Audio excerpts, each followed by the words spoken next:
Okay, I had a whole monologue prepared, and then what I kept thinking about as we were getting ready to do the show was an old science fiction story called Farewell to the Master. It was published in 1940 in Astounding Fiction magazine, and about 10 or 12 years later, maybe 15 years later, it was made into a movie, famous movie called The Day the Earth Stood Still.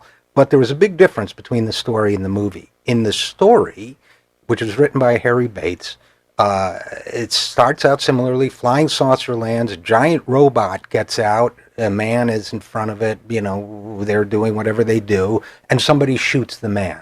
And so the whole story is some innocent bystander trying to help the robot save the man, and they fail.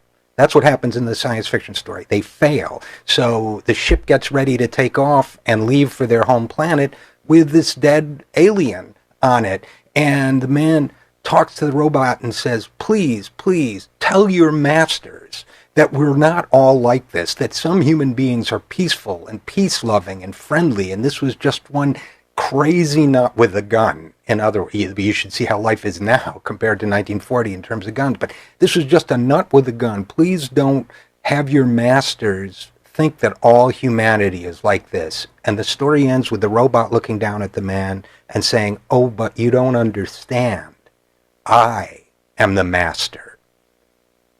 Okay, now the point of this story, of course, is that the technology took over in this alien planet. The robot was running everything, the technology was running everything, and the human being was just a slave to the technology. We're going to be talking about that a couple times in this episode. In one of my monologues, I'm going to go through my usual random news and talk about how technology is being used once again, especially by libertarians, to manipulate us, to control us, to make them rich and make us servants of the technology rather than the other way around. And Dean Baker has written a piece about the sharing economy. We'll talk about that a little bit too.